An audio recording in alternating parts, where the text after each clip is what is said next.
back to Greek Favorites and More with Nina in the kitchen. Today I'm very excited to be showing you my version of Greek Pastitsio, the ultimate Greek comfort food. You may have also heard this called Greek lasagna as well. So you're going to need a lot of stuff for this recipe, but it's worth it. It's so good. It's absolutely delicious. So let's get started with the ingredients. First, you're going to be needing some rigatoni pasta. Now, traditionally we would use Pastitsio pasta, but since that's not available where I'm living, we're going to be using rigatoni. You can also use penne pasta as well.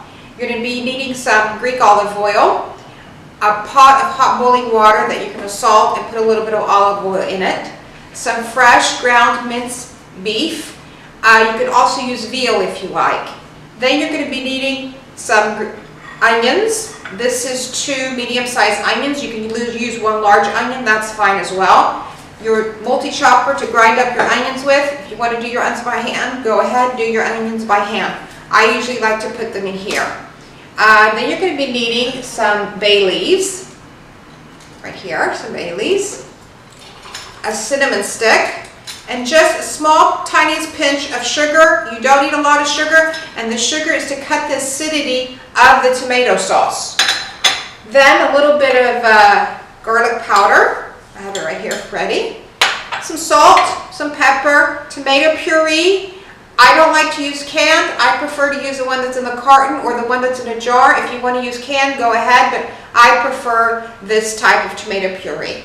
Then for your bechamel, you're going to be needing some butter, and I've got about 3-4 spoons of butter here, some flour, some Parmesan cheese. Now normally we would use either kefalograviera cheese or kefalotiri cheese, but again, where I'm living it's not available, so we're going to be using Parmesan. You can substitute that instead. A little bit of nutmeg. This is about about half a teaspoon, an eighth teaspoon of nutmeg. That's for your bechamel as well. Some warm milk, and the reason why we warm the milk is because it speeds up the process of the bechamel sauce, and it doesn't make little ballies in the bechamel. It makes it nice and smooth and creamy. You want it to be smooth and creamy. Then at the end of the bechamel, we're going to pour in 2 egg yolks, which makes your bechamel nice and stiff. And then for the top of the pastitsio, we're going to be putting some mozzarella cheese. And I'm using mozzarella cheese because we don't have kefalograviera or kefalotiri here where I live, so we're going to substitute the cheese with that instead. So let's get started. We're going to get cooking. I'm going to move everything over to the stove so we can start the meat sauce first. Turned up my flame here on my skillet. This is where we're going to make the meat sauce. It's about a medium to high heat. And first what we're going to do is we're going to add in the minced ground beef. So let me put that in. And we're just going to brown this.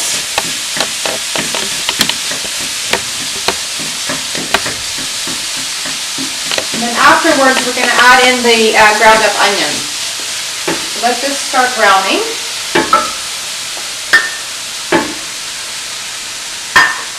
And now I'm going to cut up the onions and put them into my multi-chopper here. Let's cut those up.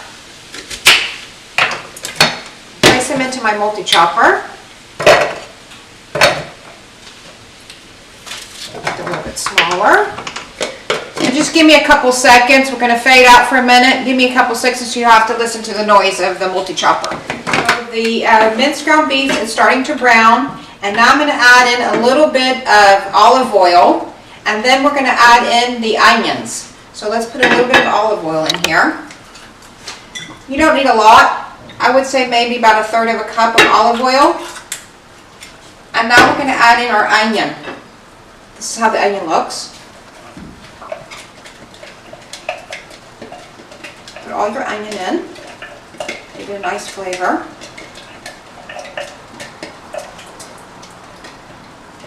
This is so delicious. It's an old-time favorite, Greek all-time favorite. Kids especially love it. It's so easy to have around, especially if you're having people over for dinner. You can make it a couple days in advance, bake it. Once it's completely cooled, you can put it in the freezer and then rebake it when your friends are coming over, your family. So it's worth the trouble. So let's give that a nice stir. And we want this to completely brown, so I'm going to wait a few minutes to let it completely brown. And then we're going to add in our salt, our pepper, our bay leaf, our cinnamon, our garlic powder. It's going to be really nice. Okay, so I'm going to give this a few minutes to brown nicely, and then we're going to put in the rest of our spices. Ground mincemeat is nice and browned, and now I'm going to add in my salt, my pepper, my garlic powder, plenty of salt, some pepper, and some garlic powder. Give it a nice flavor. You can use fresh garlic as well, but I just don't prefer fresh garlic. I think it makes it too heavy. Give it a little bit of a stir. It smells nice. So that's perfect. And now we're going to add in our cinnamon stick, our bay leaves, and a little tiny pinch of sugar that I told you about earlier. And that's for the acidity of the tomato. So it's not sour. You don't want it to be sour. Give it a nice stir.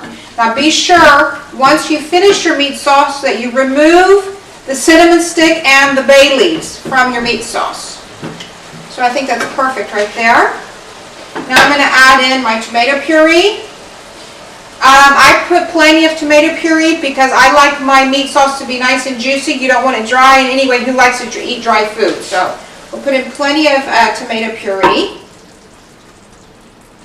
It's perfect. Get all that out. Put all your tomato puree. And we're going to put a little bit of hot water as well, just to dilute it a little bit. And we're going to cover this and simmer it for about, I would say, 35 minutes, 30-35 minutes. So give it a nice stir all the way around. Looks good. Perfect right there.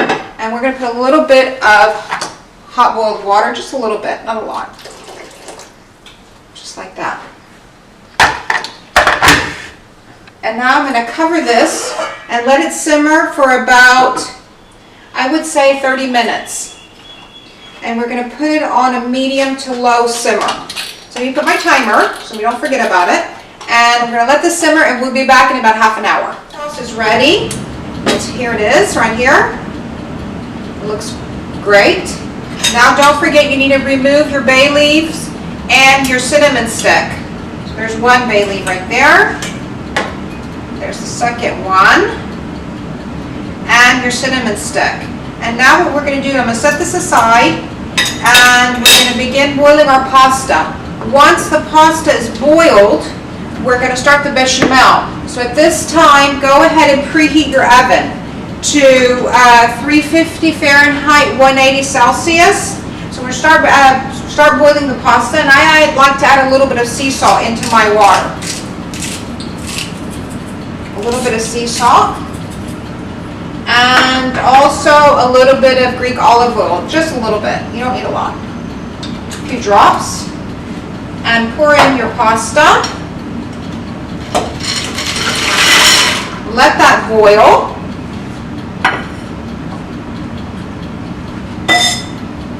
So once the pasta is boiled, we're going to strain it, and we're going to begin the bechamel sauce so everything's nice and hot when you put it into the oven.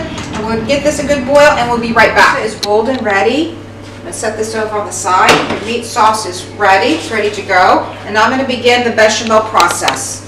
So you take your softened butter, put it in your pan. This is about 3 good spoonfuls.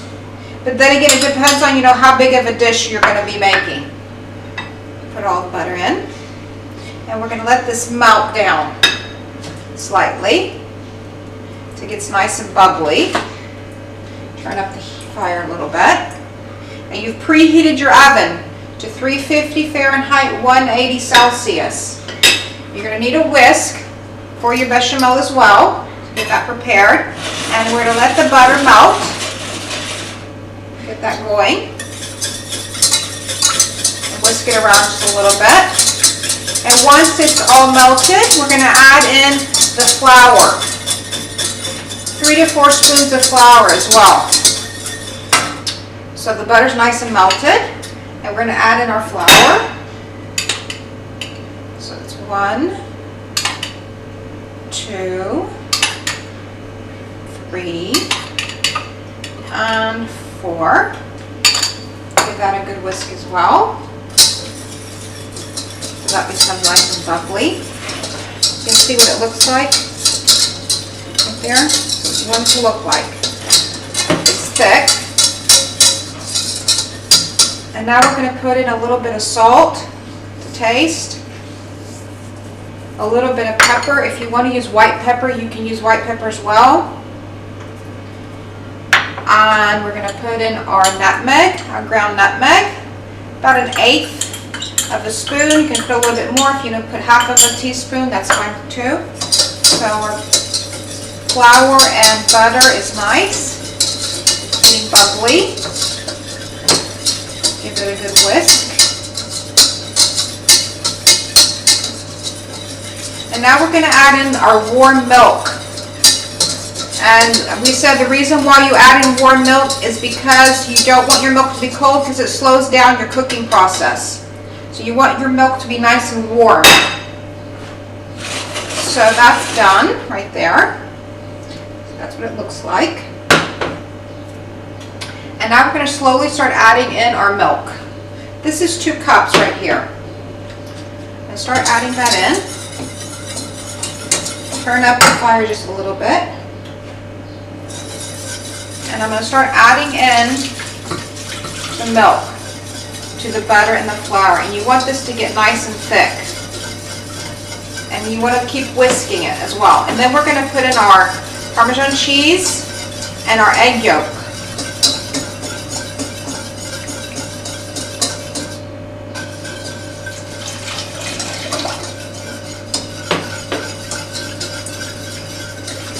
So I'm going to let this thicken up, and as soon as it's thickened up, we'll come back and show you how it looks at the very end. Bechamel is ready.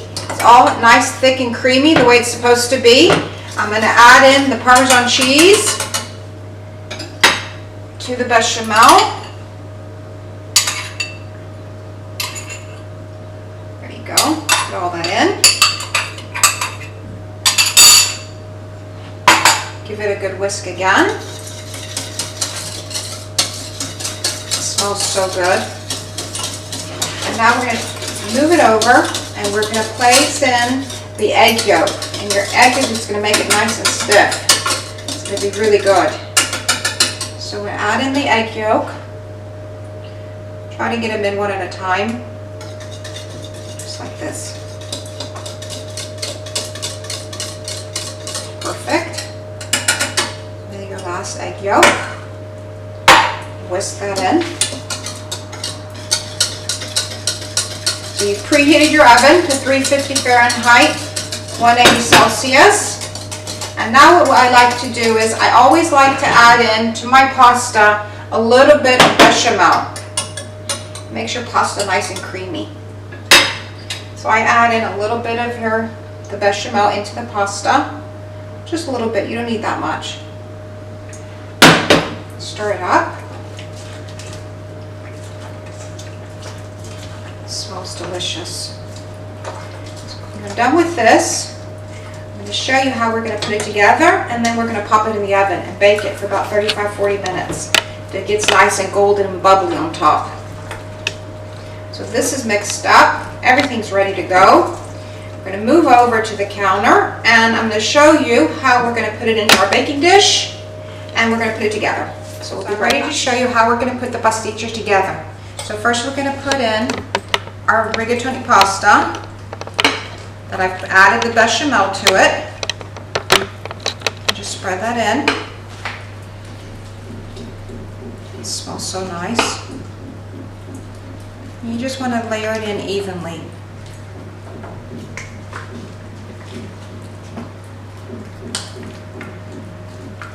Put all that in. Perfect. Make sure you have your corners covered. And we're going to put in our meat sauce. Start from your edge. It smells delicious. So good. I don't think there's a Greek household that just doesn't absolutely adore Pastitsio. Everyone likes it. Just gonna layer it in like that. It really is the ultimate Greek comfort food.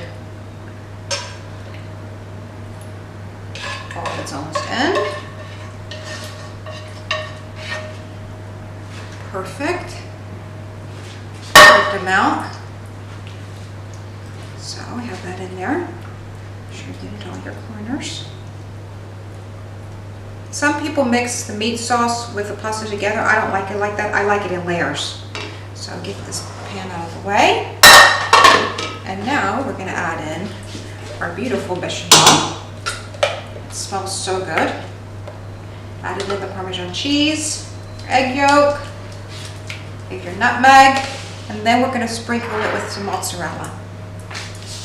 So let's get this going. I'm going to start just like this, edge, and pour it down. Just keep going all the way across. It smells delicious. It's going to be really creamy, nice and thick.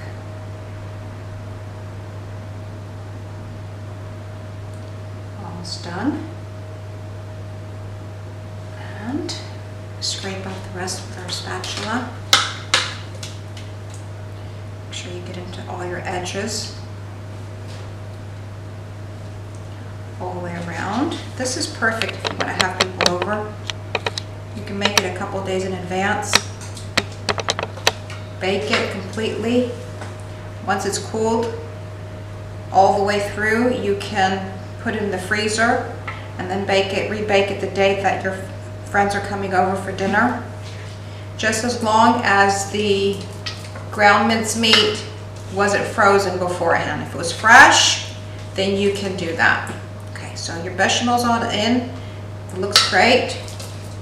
And now we're going to sprinkle it with the mozzarella cheese and bake it in the oven for about 35-40 minutes. Keep an eye on it. Don't want it to burn. You want it to get nice and golden and bubbly on the top. I'm almost done with this. Plenty of mozzarella cheese. Perfect. A little bit here. And we're done. We're going to pop this in the oven and we'll take it out once it's baked. Okay, so the pastitsio is ready. It's out of the oven. This is what it looks like. It's all nice and golden and bubbly and brown on the top. And now I'm going to cut it, and I'm just telling you in advance, don't cut it if it's hot out of the oven. It will fall apart on you. Mine's still pretty warm, so there's a possibility it may fall apart, but I can't wait any longer. I have to see what it tastes like. So let me cut it, and we'll see how it turned out. Look at that.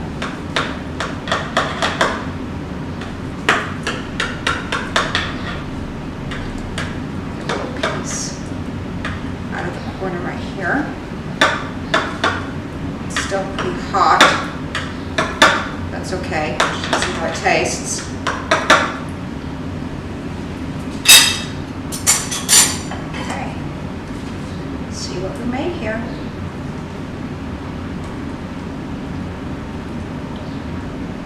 Lift it out. Look at that. Wow. It's still hot. It's okay. I'm sure it's still going to be good. Let's give it a taste.